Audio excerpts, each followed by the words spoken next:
नमस्कार दोस्तों, मैं हूं आपके साथ हरनेक और आप देख रहे हैं नेट राजस्थान।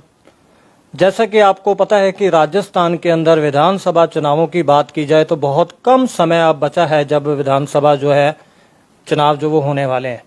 लेकिन अगर गंगानगर जिले की बात की जाए तो गंगानगर जिले में जो विधानसभा टिकट की प्राप्त करने वाले जो उम्मीदवार हैं वो लगातार कहीं ना कहीं विधानसभा क्षेत्र के अंदर घूमते हुए, लोगों से मिलते जुलते हुए और अपनी जो टिकट की दावेदारी है उसको मजबूत करते हुए कहीं ना कहीं दिख रहे हैं। तो आज मैं पहुंचा हूं अनूपगढ़ विधानसभा में। तो यहां से अमरीक कौर हैं जो इस बार भारतीय जनता पार्टी की तरफ से उम्मीदवारी जो हैं भारतीय जनता पार्टी विधानसभा अनूपगढ़ से वो जता रही हैं। तो आज वो मेरे साथ हैं, उनसे बात करते हैं, उनको पूछते हैं कि उनकी किस प्रकार से तैयारियां हैं और क्या कुछ चल रहा है और किस प्रकार से वो पिछली सरकार को देखती हैं और आगे क्या वो दोबारा से भारतीय जनता पार्टी की सरकार राजस्थान में रिपीट कर रही है तो किस वजह से कर रही है और क्या कुछ मुद्दे हैं उनसे जानते हैं। जी अमरीक जी, बहुत बहुत स्वागत है नेट राजस्थान पे आपका। नमस्कार जी। अमरीक कौर, लगातार मैं जब से जानता हूँ लगभग 30 साल से अमरीक कौर भारतीय जनता पार्टी के साथ जुड़ी हुई हैं और जहाँ तक मेरे पास आंकड़े हैं उसके हिसाब से केसरी सिंहपुर से आपने 2003 के अंदर टिकट मांगा था जब कर्णपुर विधानसभा नहीं हुआ करती थी, केसरी सिंहपुर थी। तो अनूपगढ़ से भी आपने 2003, 2000 उसके बाद और 2018 में भी आपने दावेदारी पेश की, लेकिन आपको मौका नहीं मिल पाया। लेकिन आप लगातार रुके नहीं, अनूपगढ़ विधानसभा के गांव गांव, ढाणी ढाणी लगातार आप पहुंच रहे हैं और इस बार भी आप पूरी कोशिश कर रहे हैं कि पार्टी आपको टिकट दे। क्या कुछ तैयारियां हैं और क्या कुछ सोच है? डेफिनेटली हरनेक जी, मैं 2003 में तैयारी करी लेकिन नहीं मिल पाई। उसके बाद कंटिन्यूस फिर मैंने 2007 जब उधर की सीट केसरी सिंहपुर की टूट के अनूपगढ़ विधानसभा बनी 2007 में, 8 में मांगी तो किसी और को मिल गई। फिर मैंने 13 में मांगी तो फिर किसी बावरी को दी गई। फिर 2019 में मांगी, 18 में मांगी तो 19 में फिर बावरी को मिल गई। तो इस तरह प्रयासरत रहा है। अब देखा जाए तो मैंने 5वीं बार टिकट मांगी है, 2023 में लगी हूँ। इतनी मजबूती मेरी ज्यादा बन चुकी है, भगवान को पता नहीं क्या मंजूर था, लेकिन बार बार मांगने से देखो उसी विधानसभा में एक ही घर में रह के और मुझे वहां काम करने का मौका मिला। मैंने, वो कहते हैं ना, स्टेप बाय स्टेप मंजिल मिल जाती है, तो स्टेप बाय स्टेप मैंने ऐसा काम किया है कि वहां मजबूती मेरी बहुत सॉलिड तरीके से हो गई है और जो लोग टिकट लेके आए थे उनका विरोध हो गया है। और एक मुद्दा तो ये है, दूसरा काम मैंने वहां किया है, पार्टी के मैसेज दिए हैं। मैं आपको एक मिनट, मैं आपको यहाँ पे 1 मिनट रोकना चाहूंगा। हालांकि अगर देखा जाए तो आजकल हालात ये बन चुके हैं कि जो भी पार्टी का उम्मीदवार होता है वो एक बार टिकट की मांग करता है, अगर उसको नहीं मिलती तो वो कोई लोग तो निर्दलीय चुनाव लड़ लेते हैं, कोई दूसरी पार्टियों में चले जाते हैं। आपकी पार्टी के बहुत सारे लोगों ने गंगानगर, रायसन नगर में पिछली बार किया। तो आप लगातार अगर 4 बार या 5 बार पार्टी ने आपको टिकट नहीं दी फिर भी आप पार्टी से बार बार टिकट मांगते हैं, तो क्या नजरिया है इसके पीछे? क्या? बिल्कुल जी, मैं बताऊंगी इस चीज को लेके भी। देखिए, अगर मैं निर्दलीय लड़ती, पैसे की कमी नहीं है, लेकिन मैं अगर निर्दलीय लड़ती तो मात्र सिर्फ ये शो कर पाती कि मेरे पास 10,000, 15,000, 20,000 वोट आ रहे हैं, ठीक है, हारती में। तो अमरीक ने कभी हार का मुंह देखा नहीं है। पार्टी जब भी मुझे पार्षद बनी या मैं डायरेक्टर का, इसके पीछे ये रीजन भी हो सकता है कि पार्टी छोड़ के निर्दलीय लड़ने से इमेज भी खत्म होती है। बिल्कुल, इमेज खत्म होती है भाई। पार्टी हमें बाहर निकाल देती। इतनी अच्छी पार्टी, इतना अच्छा परिवार मिला है, उसकी छत्रछाया में काम करके ज्यादा अच्छा लगता है। और वही बात है कि मैं जीतती 15-20 हजार वोट लेके, हार का मुंह देखना मुझे पसंद नहीं है और पार्टी को हराना भी मुझे अच्छा नहीं लगता और बगावत करना भी अच्छा नहीं लगता। ये पार्टी को सोच है कि जो इतनी बार टिकट मांगता है उसको टिकट देनी चाहिए। और अब की बार मैं उम्मीद करती हूँ और मैं पार्टी को भी ये संदेशा देना चाहती हूँ आपके मीडिया के नजरिए से ही कि एक बार वो हम पे विश्वास जिताएं। हमें तो अभी हाल ही में ये भी जानकारी मिली है कि आरएसएस से पे बहुत अच्छे संपर्क आपने इन दिनों में साधने की कोशिश की है। देखिए, आरएसएस में मैं बहुत लंबे समय से जुड़ी हूँ, लेकिन प्लेटफॉर्म मुझे इसलिए अब मिला है कि आरएसएस ये चाहती है कि ये मजहबी सिख जो है ये धर्म परिवर्तन की तरफ जा रहा है। उस प्लेटफॉर्म पे मुझे काम करने का मौका मिला तो आरएसएस को भी लगा कि ये लड़की काम कर सकती है और अपने समाज को मोटिवेट कर रही है और मोटिवेट भी एक्टिव भी मैं अपने समाज को तभी कर पाऊंगी जब पार्टी मुझे टिकट देगी, तो समाज में एक अच्छा मैसेज जाता है जिसमें हमारे 35,000 वोट हैं और पूरे पंजाबी समुदाय के 1,20,000 वोट हैं। तो मैं पंजाबियों में स्टैंड करूंगी और पंजाबी में मैसेज अच्छा जाएगा। डेफिनेटली मैं जीतूंगी यहाँ से। कल भी वसुंधरा राजे जी से सुना है हमने, आपकी बात हुई है? देखिए, वसुंधरा जी हमारी मुख्य पार्टी की हमारी सरताज है। टिकट के लिए सिफारिश की है अभी? नहीं, टिकट के लिए मैंने कुछ बात नहीं कही, लेकिन वो एक जायजा ले रहे थे कि क्या यहाँ विधानसभा की क्षेत्र में क्या चल रहा है, क्या नहीं चल रहा, कांग्रेस का क्या यहाँ स्थित्व है, खत्म है, लेकिन रुतबा जैसे ये लॉलीपॉप दे रहे हैं, लोगों को क्या रुझान है। तो मैंने मैडम को कहा कि मैडम ऐसे डरने की कोई जरूरत नहीं है। डेफिनेटली यहाँ से अनूपगढ़ क्या पूरे राजस्थान में बीजेपी आएगी, आप निश्चिंत रूप से रहिए, सब ठीक है। कार्यकर्ता में उत्साह है। कांग्रेस के प्रति लोगों के मुंह में आग बुबला हो रहे हैं कि इनको हटाओ हटाओ हटाओ, लेकिन मैं कांग्रेस के सवाल पे भी आऊंगा, लेकिन पिछले अगर 2018 के विधानसभा चुनावों की बात की जाए, उसके अंदर भी आपने अनूपगढ़ विधानसभा से टिकट की दावेदारी पेश की थी, नहीं मिली। उसके बाद भी लगातार आप फील्ड में रहे, तो क्या इस बार कहीं उम्मीद लग रही है कि आप टिकट जो है वो हासिल कर लेंगे? हर इंसान उम्मीद पे जिंदा है, समय भी है और दस्तूर भी है, देर है अंधेर नहीं है। तो ये सब चीजों का तथ्य आने वाले समय में भगवान चाहे तो ये सही हो, क्योंकि पंजाबियों को प्रमोट करने में सरकार चाहती है, हाईकमान हमारी दिल्ली।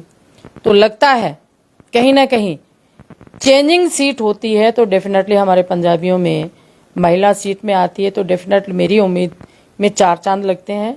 डेफिनेटली मेरे को अगर टिकट मिलती है तो मैं जीतूंगी। अगर अनूपगढ़ विधानसभा की अमरीक जी बात की जाए, विधानसभा के जातीय समीकरण जी और वोट बैंक की फिलहाल स्थिति जो है वो क्या है, और अगर अनूपगढ़ विधानसभा अब जिला भी एक बन चुका है, घोषणा हो चुकी है, बहुत जल्द पूरी जो डिपार्टमेंट है वो आ जाएंगे वहां पे, क्या कुछ ऐसा है अनूपगढ़ विधानसभा में जो आपको लगता है कि यहाँ पे अभी नहीं हो पाया, हमें करना पड़ेगा? और सबसे पहले मैं जानना चाहूंगा कि जातीय समीकरण की अगर बात करें, अभी आपने कहा था कि कोई मजबी सिख वोट बैंक, कुछ ऐसा आपने कहा था, क्या कुछ है इसके पीछे? बिल्कुल जी, जाति समीकरण बहुत महत्वता रखती है, और जिस तरह जातियों के आधार पर टिकटें बटी हैं पिछले 2 दशक में, 2013 में और 2018 में, और हाईकमान भी ये चाहती है कि जाति समीकरण होना बहुत बड़ी बात है, क्योंकि पार्टी को वहां कहाँ 0 से स्टैंड करना, कहाँ 30 या 35 या 22,000 से काउंटिंग करना, तो ये चीजें बहुत महत्वपूर्ण है। तो ये चीजें जो है ये पार्टी को प्लस में लेके आती हैं।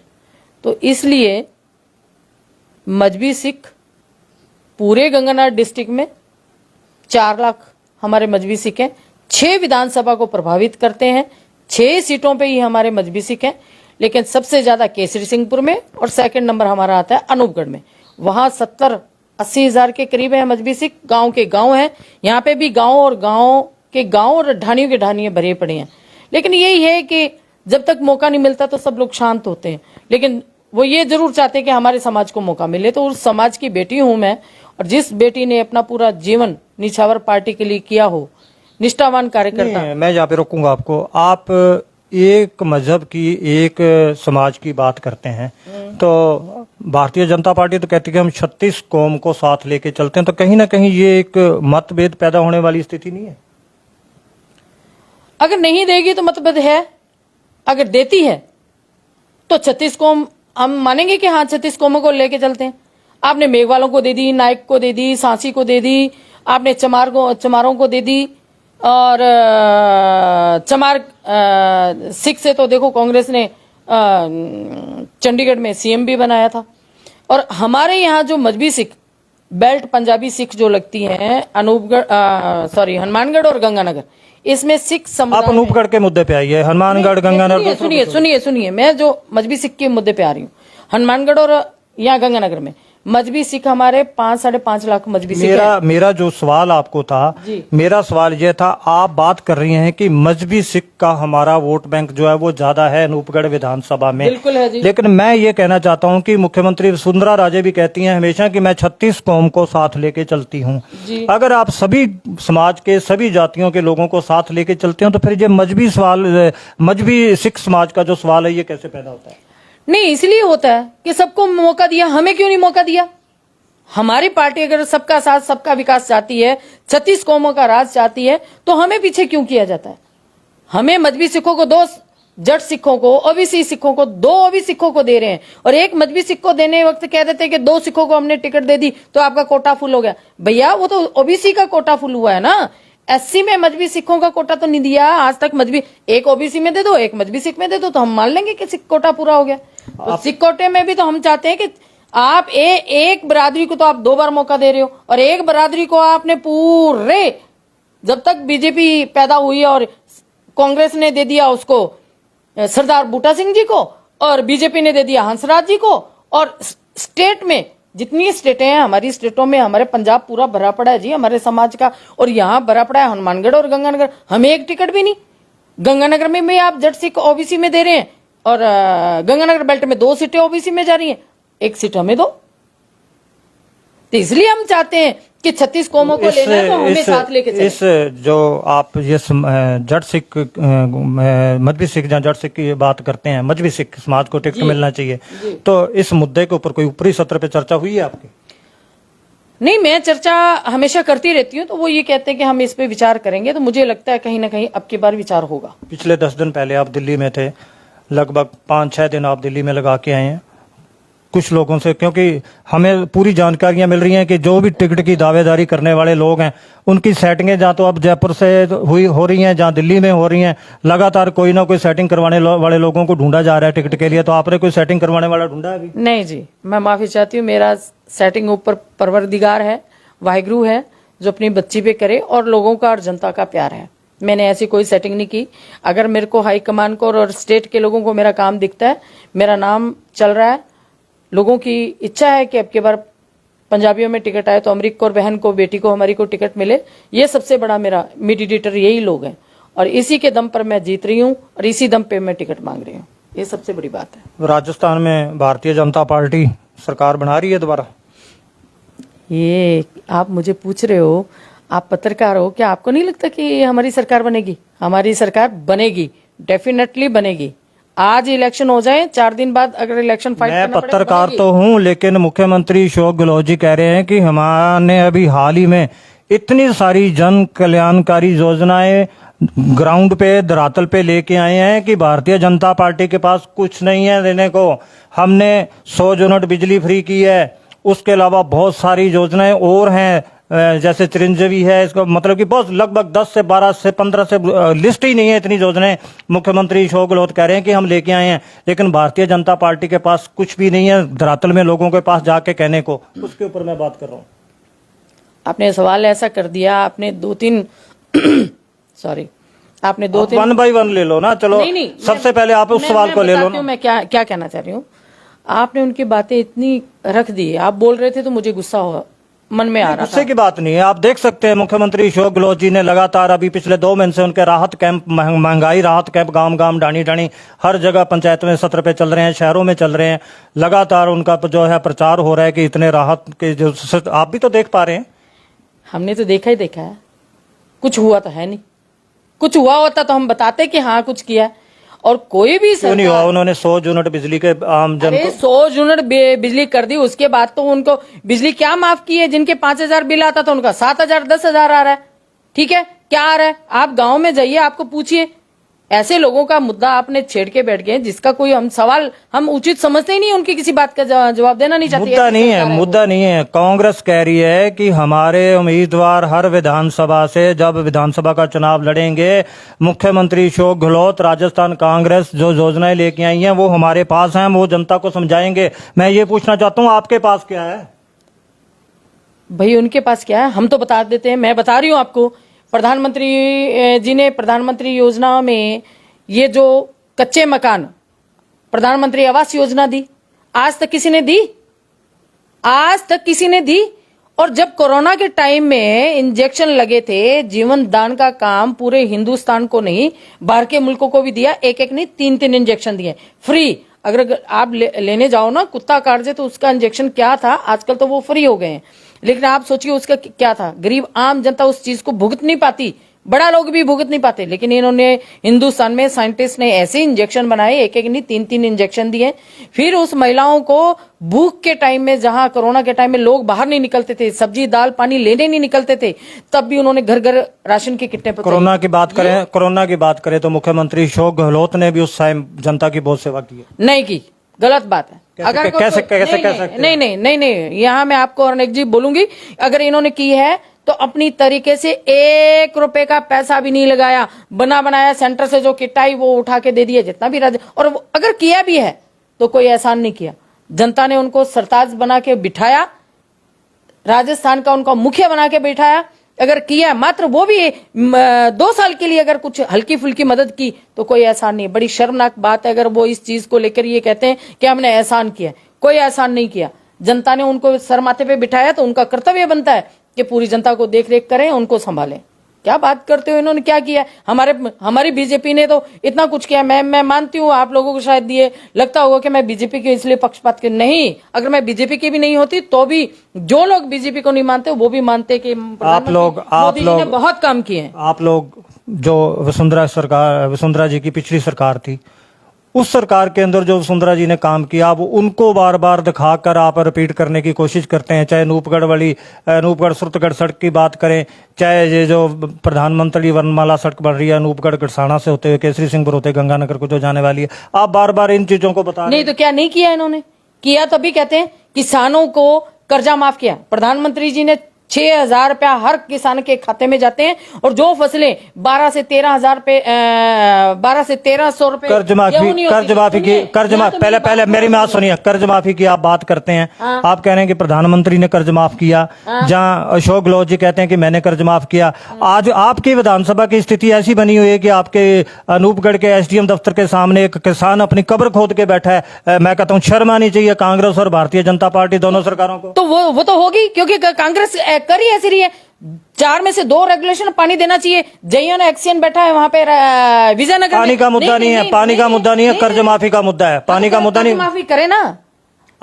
स्टेट के कुछ पावर्स होती हैं भाई, स्टेट की जो पावर्स हैं उस हिसाब से करना चाहिए। इनको नहीं दे रहे। अब किसानों की फसलें मर रही हैं, गर रही हैं, या अब ये किसान मांग रहे हैं, डिमांड करते हैं कि हमें मुआवजा दिया जाए, तो मुआवजा भी नहीं कर रहे। अब तो बारिश इतनी हो चुकी है, पानी की शायद जरूरत ही नहीं है। अब जरूरत नहीं है ना, आज से 15 दिन तो थी ना। जो बीज डाले गए थे वो सूख गए, वो सड़ गए, वो स्प्रे की है या उनको जो बाही की है, ट्रैक्टर तेल पानी डीजल का जो किया है, वो किसान क्या कहाँ जाएगा? वो जो उनका जो नुकसान हुआ है। एक बार मैं आपसे बहस नहीं करना चाहता, एक चर्चा के दौरान मैं आपसे ये बात कर रहा हूँ। मेरा सवाल ये था कि अशोक गहलोत जी, कांग्रेस सरकार कह रही है कि हमारे पास जनता के बीच में वोट मांगने के लिए बहुत सारे मुद्दे हैं, बहुत सारी हमारी योजनाएं हैं। तो मैं उनको ये आपसे जानना चाहता हूं कि आप अगर जनता के बीच में जाते हैं, आपकी पार्टी के लोग जनता में जाते हैं, या कल को आपको विधानसभा अनूपगढ़ से टिकट मिलती है, आप जनता के बीच में जाते हैं, तो आप किन चीजों के सहारे जाओगे? क्या मुद्दे हैं आपके पास? देखिए हरनेक जी, हमारे भी मुद्दे इतने स्ट्रांग है कि हम उन मुद्दों के सहारे ही इलेक्शन लड़ेंगे और जीतेंगे। कांग्रेस के कोई मुद्दे नहीं है। अगर इन्होंने बनाई रूपरेखा बनाई है तो सिर्फ कागजी है, लागू नहीं की। लागू करते तो 4.5 साल से करते हैं। हमारी सरकार बैठी है ना सेंटर में, तो उन्होंने कर रही है, वो तब से कर रही है। किसान आंदोलन बिल वापस लिया किसानों का, 370 धारा तो 2-2 3-3 हजार रुपए गेहूं कर दी, 7-7 हजार सरसों कर दी, 1500 रुपए जो गेहूं बिकती थी उनको 3-3 हजार रुपए क्यों कर दी? आज तो मेरे ख्याल से और भी rate day by day rate बढ़ते हैं फसलों के। ये कर दिया। भारतमाला की योजना कर दी, फिर उन्होंने प्रधानमंत्री आवास योजना कर दी, जिसके गरीब के छत पे छत नहीं होती थी, अपने पैसों से लोग अपना छतर छाया नहीं बना सकते, उसको प्रधानमंत्री जी ने दिया। हमारी बहू बेटियां बाहर टॉयलेट जाती थी, घर घर टॉयलेट बना दिए। अरे भाई इतनी योजनाएं हैं, इतनी योजनाएं, चिरंजीवी योजनाएं हैं, क्या नहीं किया उन्होंने? आप कह रहे हमारे पास योजना नहीं है। और वैसे भी हम योजना के सहारे तो इलेक्शन लड़े, लोग वैसे ही परिवर्तन चाहते हैं भाई, वैसे परिवर्तन चाहते हैं कि जो इसने त्राई कर दी है, लोगों का जीना हराम कर दिया है, बेटियां चिरंजीवी योजना की बात करते हैं, ये तो राजस्थान सरकार की अशोक गहलोत की योजना है। नहीं, ये प्रधानमंत्री आवास योजना के साथ साथ चिरंजीवी योजना जो इन्होंने चलाई है, उसमें दिया क्या है इन्होंने? बताइए मुझे, दिया क्या है इन्होंने? क्यों नहीं दिया? बहुत सारे लोग जो हैं वो कि बहुत पैसा बहुत लोगों ने इसका जो फायदा है वो उठाया है इस चीज का। पर ये- राजस्थान के आम जन को इससे राहत मिली है? क्या राहत मिली है? एक ही पॉइंट बता दीजिए। आप इतने बड़े चैनल से हैं, आप मुझे बताएं कि हाँ चिरंजीवी योजना से क्या लिया। चिरंजीवी योजना जितना पैसा था इकट्ठा करके इन्होंने कर दिया। कुछ सेंटर वाले दे देते हैं, कुछ ये इनकी अपनी योजना तय कर करा के उसको निपटेरते हैं और इनके बेटे ही कर लेते हैं। कांग्रेस के सरकार में ये बच्चे का पेपर लीक कर देते हैं जी। बच्चे हमारे अनपढ़ बिठाने में लगे हुए हैं। जब भी पेपर आता है आउट हो जाता है, जब भी पेपर आता है आउट हो जाता है। क्यों? आप जिस मैं प्रश्न को कर रहा हूँ उस मुद्दे को छोड़ के आप दूसरी तरफ क्यों जा रहे हैं? नहीं, दूसरी नहीं, ये कांग्रेस के मुद्दे में बता रही हूं आपको। अगर मैं ये लगता है कि मैं बीजेपी की हूं तो किसी आम जनता से ये क्वेश्चन पूछिए, आपको पता लग जाएगा। आपको अब लग रहा होगा कि शायद मैं कार्यकर्ता हूं पार्टी की, इसलिए आपको लगता है कि मैं उनके कटाश करती हूं। मैं किसी की कटाश नहीं करती, जो सच्चाई है वो बता रही हूं। इन्होंने कुछ नहीं किया, कुछ नहीं किया। 4.5 साल तक ये कुर्सियों के लिए लड़ते रहे। आज अगर ये योजना लेके आए, सिर्फ कागज में है, लोगों को दिखावा है, उसमें किसी को भी राहत नहीं मिली। आपके भारतीय जनता पार्टी के लोग कहते हैं कि ये 4.5 साल तक कांग्रेस जो है वो सोई रही है, अब योजनाएं लेके आई हैं, सिर्फ चुनावी शोषा है, चुनावी पखंड है सब कुछ। तो वो तो मैंने पहले ही बता दिया, अभी 2 सेकंड नहीं हुए मैंने ये बात बताई है आपको कि ये सिर्फ पखंड है। इनका लॉलीपॉप देने का तरीका है। 4.5 साल सीट संभालते रहे, अपनी बड़े बड़े होटलों में खर्चा करते रहे, जनता का पैसा वेस्ट करते रहे, टाइम वेस्ट करते रहे। बस इनका यही काम रहा है। और हमारी सरकार ने लोगों का जीवन दान काम किया, घर घर किट्टे पहुंचाए, सिलेंडर माफ किए, बेटियों की जिसने इज्जत खराब करी उनको फांसी दिलवाई, किसानों को राहत दी, किसानों को मुआवजा दिया, किसानों को 6,000 रुपया उनके खाते में जाता है, प्लस उसके साथ किसानों की फसलों का रेट किया। जब किसान भाई हमारे अन्नदाता धरनों पे बैठे हुए थे दिल्ली बॉर्डर पर, वहां उन्होंने बिल पास, योजना इनकी अच्छी थी लेकिन किसानों को अच्छी नहीं लगी, उन्होंने बिल पास जो किया था उनको वापस ले लिया। मैं एक थोड़ा बहुत बड़े मुद्दे किए हैं जी, जो इतने बड़े बुवाल खड़े हो गए थे हैं, वो हमारी सरकार ने किए। अभी इन लोगों को समझ नहीं आते तो मैं अब ये कहे कि घर में चाय भी भारतीय जनता पार्टी बना कर देके जाए, वो नहीं मुद्दों हो की सकता। बात की जाए तो किसानों ने तो 1 साल तक जो किसान कृषि बिल के जो कानून थे उसको लेके भी 1.5 साल तक किसान तो वही कह रही हूँ, किसानों का भाई कानून जो इन्होंने बनाया था वो किसानों ने इनको कहा 1 साल तक बैठे रहे, लेकिन उसमें क्या कि सभी सांसद मंत्रियों का एक कैबिनेट, एक मंत्री दल बैठता है जिसको पारित करना होता है, पास करना होता है। जिस तरह पास किया था उस तरह बैठ करो, उसको फिर पारित भी किया, उसको निरस्त किया, उसको कैंसिल किया, उसको बिल को हमने वापस ले लिया हमारे प्रधानमंत्री जी ने। तो इतनी बड़ी बात जो की है ये कम थोड़ी है। तो मैं यहाँ पे एक सवाल मैं थोड़ा हट के पूछ रहा हूँ आपको। अनूपगढ़ विधानसभा जो है वो अब जिला बन चुका है जी, और जो बातें सामने निकल के आ रही हैं उसमें ये भी कहा जा रहा है कि जो जिला प्रमुख हैं कुलदीप अंदोरा जी, उन्होंने इसको जिला बनवाने के अंदर बहुत एक प्रमुख भूमिका जो निभाई है। तो कहीं ना कहीं इस बार अगर अनूपगढ़ में विधानसभा चुनाव होते हैं जी, तो जो जिला बनाने का काम जिला प्रमुख कुलदीप अंदोरा जी ने किया है वो कहीं ना कहीं कांग्रेस के वोट बैंक में बदलता हुआ नजर आ रहा है। बिल्कुल नहीं जी।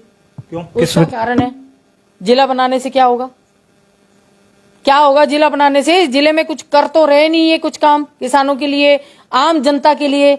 बिजली के रेट इन्होंने बढ़ा दिए, फिर मैं बार बार वही बातें करूंगी, काम किसी के हो नहीं रहे, थाने कोर्ट कचहरी चले जाओ उनके फोन नहीं होते, अधिकारी इनके सुनते नहीं है। विधानसभा के चुनाव के अंदर भारतीय जनता पार्टी उम्मीदवार के तौर पे अगर आपको टिकट देती है, जहां आपके किसी और साथी को टिकट देती है, तो मेरे कहने का मतलब है जो अनूपगढ़ जिला बना है इसका कुछ फर्क नहीं आएगा जी, कुछ फर्क नहीं आएगा हरनेक सिंह जी।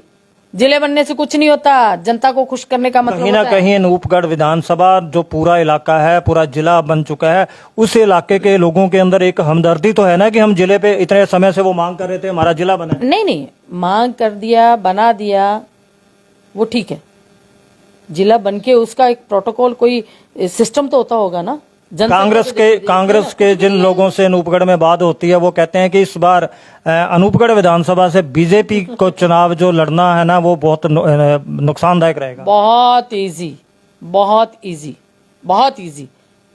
ये जो झूठे लॉलीपॉप इन्होंने 2 महीने लोगों के दिमाग में जो पिक्चर बनी हुई थी वो धीरे धीरे सब साफ हो गई। अरे यार ये तो हमें मूर्ख बनाने में लगे हुए हैं, कुछ भी नहीं हो रहा। अधिकारी इन्होंने अब बिठाया, एसडीएम तक बिठा दिया, ना कोई कलेक्टर है ना कोई एसपी है, कुछ नहीं है। क्या क्या कर लेंगे यार? और वैसे भी 1-1.5 महीने बाद आचार संहिता लग जाएगी, क्या कर लेंगे ये लोग? कुछ नहीं करने वाले। अरे 4.5 साल तक नहीं किया इन्होंने, इनका काम था 4.5, एहसान नहीं है, जनता ने बिठाया है सरकार में उसको, तो वो काम अपने प्रक्रिया, अपने नियम, अपना सिस्टम, अपना प्रोटोकॉल सब वो चालू करते उसी दिन। आज 4 महीने के लिए कर रहे हैं, लॉलीपॉप देने के लिए भी चलो ठीक है, जनता को लास्ट में कर रहे हैं। और हमारी जनता भी ऐसी है, सब समझती है। कितनी सीटें ले रहे हैं यहाँ पर राजस्थान में? हमारी तो जी सीटें रहेंगी 160 के आसपास। किस प्रकार से दावा करते हैं?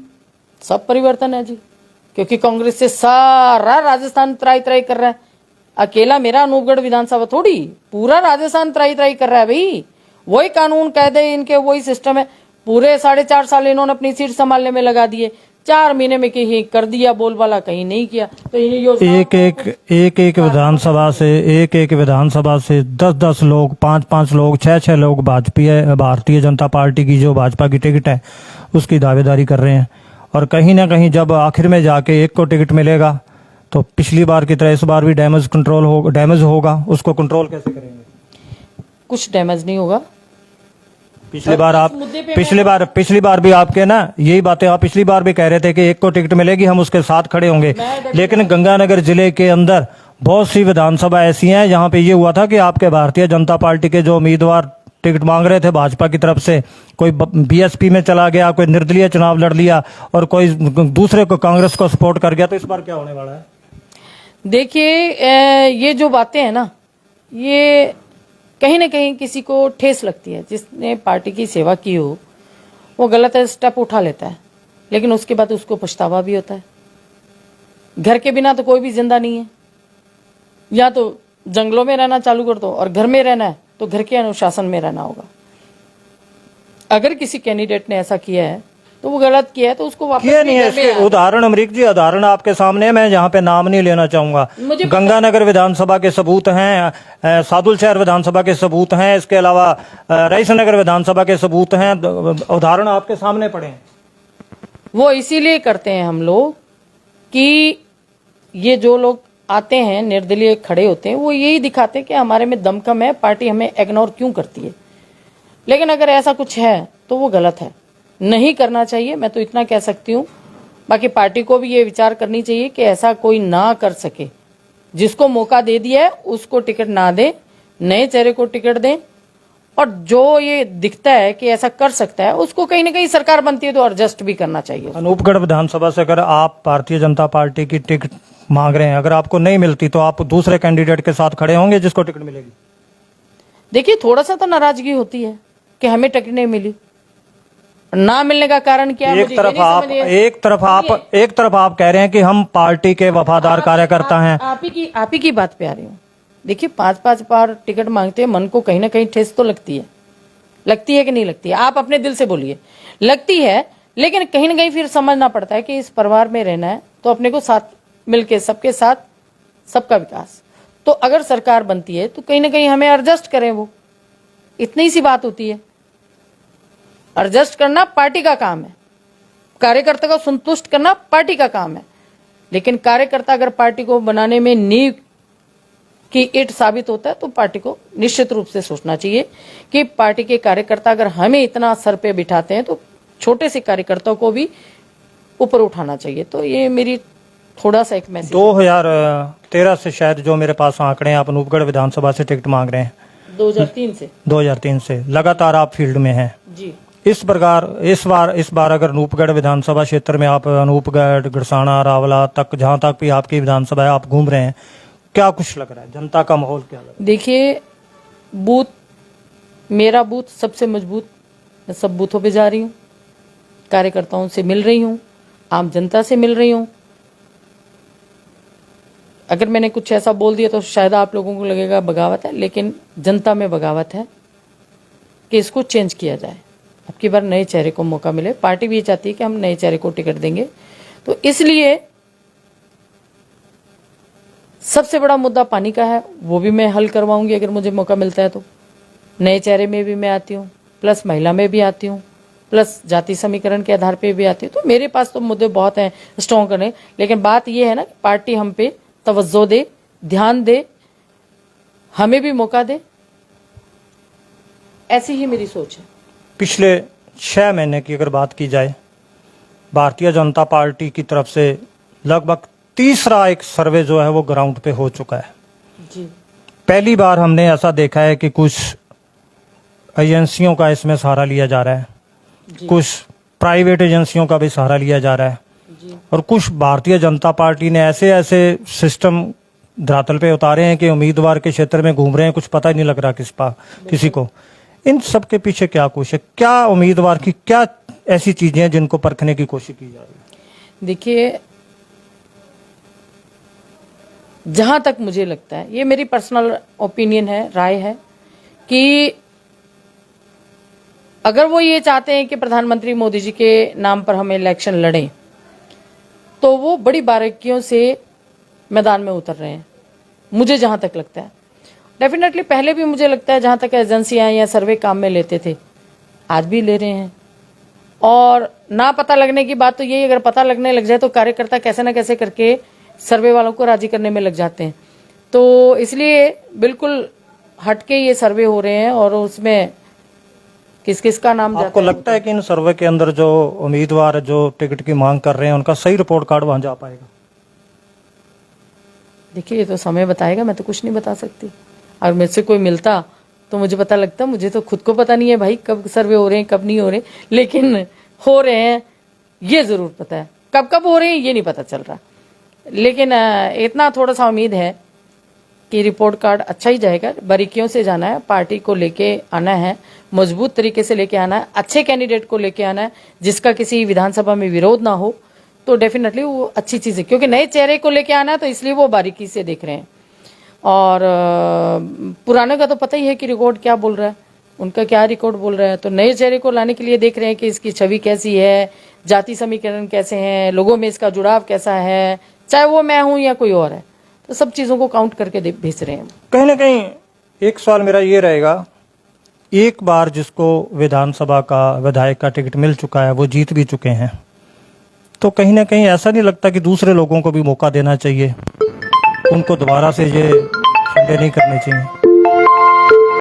ये तो बात मैं अभी कह चुकी हूँ आपको कि नए चेहरों को मौका देना चाहिए, और वो भी नए चेहरे ऐसे नहीं कि आज खड़े हो गए और आप उनको टिकट दे दें। जो लंबे समय से प्रयासरत हैं पार्टी में, जिनका अच्छी पकड़ है, डेफिनेटली वो अच्छी पकड़ रखने वाला आदमी है जो लंबे समय से लगा हुआ है, तो डेफिनेटली ऐसे लोगों को लाएं। महिलाओं में लाते हैं तो मुझे लगता है कि मैंने 30 साल की जो तपस्या की है, अब की बार मुझे फल मिल जाए तो अच्छी बात है। जनता से क्या अपील करेंगे? पूरे अगर अनूपगढ़ विधानसभा से अगर आपको टिकट मिलता है, अगर आपको नहीं मिलता, आपके किसी दूसरे साथी को मिलता है, राजस्थान की जनता को क्या अपील करेंगे? बहुत अच्छी समझदार जनता है राजस्थान की। देखिए, मैं अपील कर सकती हूँ, लेकिन इतनी अपील करने की भी जरूरत नहीं है, क्योंकि लोग बहुत समझदार हैं। लेकिन फिर भी मेरा एक इंसानियत फर्ज बनता है कि भारतीय जनता को पार्टी को जिताएं, राजस्थान में सरकार लेके आए। और मेरी अनूपगढ़ विधानसभा के लोगों से ये अपील है कि अब की बार आप मुझे मौका दें, नया चेहरा भी हूँ आपके काम भी करवाऊंगी। जनता सब समझदार है जी, इन मुद्दों पे अपनी चर्चा हो चुकी है, इसलिए जनता भी जानती है क्या क्या मुद्दे ये कांग्रेस कर रही है और क्या भारतीय जनता पार्टी ने किए हैं। तो कांग्रेस जाएगी, कोई इसमें शक नहीं है, लेकिन पार्टी में जो कार्यकर्ता लोग हैं वो पार्टी को सर्वप्रिय हैं, वो पार्टी को लाना चाहते हैं, पार्टी आएगी। मुख्यमंत्री अगर वसुंधरा जी बनती हैं तो बहुत अच्छी बात है, अगर पार्टी किसी और को लाना चाहती है तो ये पार्टी पे निर्भर है कि वो किसको लाना चाहते हैं। लेकिन लोगों का जुड़ाव माननीय वसुंधरा जी के लिए है, वो लोगों में पकड़ है। कभी भी उन्होंने महारानी का रुतबा नहीं दिखाया, सबको अपनी बेटी बेटा परिवार का जीव समझ के सबसे मिलती हैं, सबसे बात करती हैं, ऐसा कुछ नहीं है। और दूसरी बात ये है कि मैं ये चाहती हूँ कि मैं पुरानी हूँ, नया चेहरे के रूप में हूँ, एक महिला हूँ। महिलाएं काम करने वाली बहुत कम मिलती हैं, चाहे वो किसी भी पार्टी में काम करती हों। तो जो महिला काम करती हैं तो पार्टी को भी उन महिलाओं को पार्टी पे लाना चाहिए और मौका देना चाहिए, और समाज के प्लस वोट काम में आएंगे। हमारे समाज को हम मोटिवेट कर सकते हैं, समाज में अच्छा मैसेज जाता है, और निश्चित रूप से पूरे राजस्थान में एक मैसेज अच्छा जाएगा कि इस समाज को मौका मिला गया। और हमारे वोट बहुत ज़्यादा है, निश्चित रूप से हमारे जाति के तो 35,000 वोट है ही हैं, प्लस ये मैं नहीं कहती, क्योंकि हमारे आरएसएस के आंकड़े बोलते हैं कि इस समाज के गांव गांव ढाणी ढाणी में इतने वोट हैं, और प्लस पंजाबी, दूसरी अदर कास्ट कौम, जो जितनी भी कौमें हैं हमारी समाज की, सिख कम्युनिटी, वो 1,20,000 है। तो निश्चित रूप से पार्टी इस डर से निकल जाए कि सीट यहाँ से निकलेगी कि नहीं निकलेगी। स्पेशल अनूपगढ़ की सीट बीजेपी के खाते में जाएगी अगर सही कैंडिडेट का चुनना हुआ और सही कैंडिडेट की छवि को देखते हुए मिली तो डेफिनेटली चुनाव जीतेगी। अमरीक कौर जी, बिल्कुल गंगानगर जिला जो वो पंजाब की सीमा के ऊपर है जी, और पंजाब के अंदर आम आदमी पार्टी जो है वो वहाँ पे मुख्यमंत्री भगवंत मान और मुख्यमंत्री भगवंत मान की सरकार है वहाँ पे पंजाब में आपकी। तो अभी हाल ही में अभी पंजाब के रास्ते गंगानगर के अंदर एक नई पार्टी एंट्री हुई है, आप पार्टी जी, जिन्होंने भी कुछ दिन पहले गंगानगर के अंदर एक बहुत बड़ा प्रोग्राम किया है, जिसमें उनके जो सुप्रीमो हैं केजरीवाल वो भी पहुंचे हैं, दिल्ली के मुख्यमंत्री भगवंत मान भी पहुंचे हैं। जी, तो उन्होंने एक ऐलान किया है कि इस बार हम राजस्थान में सरकार बना रहे हैं। जी। तो कहीं ना कहीं वो आप पार्टी, आपका जो सारा यहाँ पे सिस्टम है, कहीं खेल बिगाड़ने वाली तो नहीं है? देखिए, आम पार्टी ने तो गुजरात में भी बड़ा ऐलान किया था कि हम जीतेंगे। क्या किया? कुछ नहीं कर पाए। और राजस्थान में घुस तो आए हैं, यहाँ से निकलना इनको मुश्किल हो जाएगा, कुछ भी नहीं मिलने वाला। इनको पता नहीं लगेगा कौन सी गली से गए। रहा जाति समीकरण बिगाड़ने को, कुछ नहीं बिगाड़ पाएंगे भाई। हमारी वोट तो पक्की है, पक्की बीजेपी की। टोटल विधानसभा की वोट पक्की की पक्की। मैं तो कहती हूँ अच्छा है, खेले मैदान में, खेले। इनकी गिनती चुनती वोटें खिंड जाएंगी। कुछ 4 वोटें कांग्रेस को आ जाएंगी, 2 वोटें इसको आ जाएंगी, कोई 2 वोट और किसी को चली जाएंगी। पक्की वोटें सब की सब बीजेपी को जाएंगी। जनता तो ये भी कह रही है कि इस बार चाहे कांग्रेस दोबारा से आए, जहां भारतीय जनता पार्टी की सरकार आए, लेकिन सरकार बनाना किसी के लिए भी इस बार इतना आसान नहीं रहेगा। बहुमत हासिल करना बहुत मुश्किल रहेगा। कुछ अन्य दल जो है वो आपका खेल बिगाड़ सकते हैं। मेरी सोच तो नहीं ये कहती। मेरी सोच तो ये नहीं कहती कि कुछ भी होने वाला है। आज तक नहीं हुआ, आज तक नहीं हुआ कभी भी। मैं इतनी बड़ी हो गई हूं, जहां तक मैंने अपने होश संभाले, जब से मैं देखती आ रही हूं, थोड़ी थोड़ी समझ आनी शुरू हुई है, तब से 5 साल कांग्रेस, 5 साल बीजेपी, कोई भी सरकार दोबारा रिपीट नहीं हुई। दिमाग से निकाल दें कि कभी भी दोबारा, और ऐसी सरकार फिर जिसने कुछ काम किया हुआ तो हम कुछ उम्मीद भी लगा सकते हैं कि फाइट में, ये फाइट में ही नहीं रहेगी। ठीक है, मांगने का अधिकार सबको है। सरकारें बटी हुई हैं, सरकारें शुरू से बनी हैं, कांग्रेस और बीजेपी, फाइट में ही नहीं रहेगी भाई। आप लड़ने की बात कर रहे हो, सब ऐसी आई हैं, इक्की दुक्की करके निकल जाएंगी। जी, जैसे अमरीक कौर जो अनूपगढ़ विधानसभा से, जो अब अनूपगढ़ जिला बन चुका है, वहां से भारतीय जनता पार्टी की तरफ से उम्मीदवार जो हैं उसकी उम्मीदवारी जता रही हैं। ये वहां से इन्होंने टिकट की मांग की है और अभी कर रही हैं लगातार। और टिकट मिलना या ना मिलना ये भविष्य के गर्भ की बात है। और अगर इनको टिकट मिलती है तो हम इनके लिए शुभकामनाएं मांगेंगे कि ये इनको एडवांस में, कि इनको वहां से जीत मिलनी चाहिए, ताकि ये राजस्थान में भाजपा की जो सरकार बने उसके अंदर अपना जो है ये संयोग दे सकें। और इसी के साथ मैं आपसे इजाज़त चाहूँगा। हरनेक, नेट राजस्थान, अनूपगढ़ से।